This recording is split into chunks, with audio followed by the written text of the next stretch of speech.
স্বপ্নে সব গভীর রাত। আমি যখন ঘুমিয়ে আছি তখন কে জানি আমার জামার ফিতা আস্তে আস্তে খুলছে। আমি স্পষ্টভাবে অনুভব করতে পারছি হঠাৎ সে আমার সাথে শারীরিক মিলন করতে শুরু করলো। আমি অনেক করে চাইছি কিন্তু তাকে শরীরের উপর থেকে নামাতে পারছি না। হঠাৎ করে আমার ঘুম ভেঙে গেল, কিন্তু চোখ মেলে কাউকে দেখতে পেলাম না। বয়সের কারণে এরকম স্বপ্ন সবাই দেখে, কিন্তু বাস্তবেও এমন আভাস। শরীর দিকে খেয়াল করে দেখলাম গলার আশেপাশে খামচানোর দাগ, জামার এক পাশ ছেঁড়া, তলপেটে প্রচন্ড ব্যথা হতে থাকে। তার মানে স্বপ্নের সাথে সাথে বাস্তবে কেউ আমার সাথে শারীরিক সম্পর্ক করে। বয়সের কারণে এরকম স্বপ্ন সবাই দেখতে পারে, কিন্তু কে আমার সাথে এসব করছে?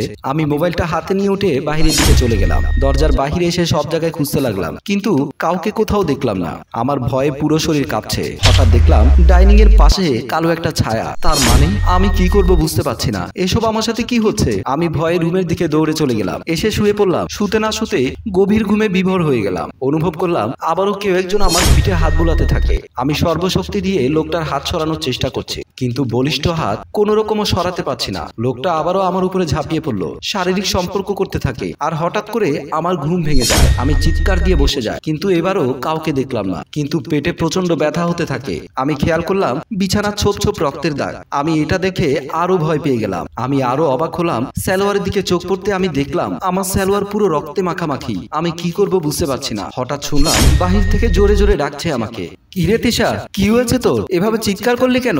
দরজা খোল। আমি গিয়ে দরজা খুলে দিলাম। কিরে কি হয়েছে? আমি ভয় পেয়ে সবকিছু মিতুকে বলে দিলাম। মিতু আমার সব কথা শুনে বলল, এই স্বপ্নটা তুই কখন থেকে দেখছিস বলতো? আরো 4 বছর আগে থেকে। তার মানে তোর বয়স যখন 14? আমি বললাম হ্যাঁ। মিতু আমার দিকে তাকিয়ে বলল, কিরে সালোয়ারের উপর আরেকটা সালোয়ার কেন পরেছিস?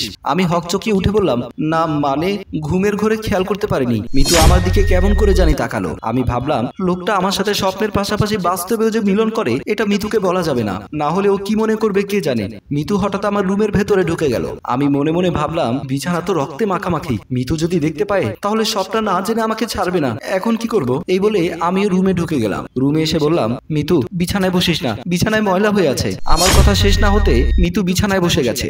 আমি ভয়ে ঢোক গিলছি, যদিও এসব দেখে তাহলে কি হবে। আমি বিছানার দিকে তাকাতে দেখলাম বিছানায় কোনো রক্তের দাগ নেই। আমি আরো বেশি আঁতকে উঠি, কিন্তু আমার স্পষ্ট মনে আছে এখানে রক্ত দিয়ে মাখামাখি ছিল। শুকিয়ে গেল তো দাগ থাকার কথা ছিল, কিন্তু এখানে কোনো দাগই নেই। আমি বললাম, তুই একটু বস, আমি ওয়াশরুম থেকে আসি। এই বলে চলে গেলাম। ওয়াশরুম থেকে বের হয়ে সালোয়ারের নিচের দিকটা দেখতে খেয়াল করলাম সালোয়ারে কোনো রক্তের দাগ নেই, কিন্তু তলপেটে চিনচিন ব্যথাটা এখনো। আমি হতভম্ব হয়ে গেলাম। তখনই মিতু বলল, কিরে তুই এত ভয় পাচ্ছিস কেন? এটা শুধুমাত্রই স্বপ্ন, বাস্তবে তো আর এমন কিছু হয়নি। মনে মনে বললাম, আমি কি করে তোকে বলবো, শুধু স্বপ্নে না বাস্তবেও আমার সাথে অলৌকিকভাবে কেউ শারীরিক সম্পর্ক করে।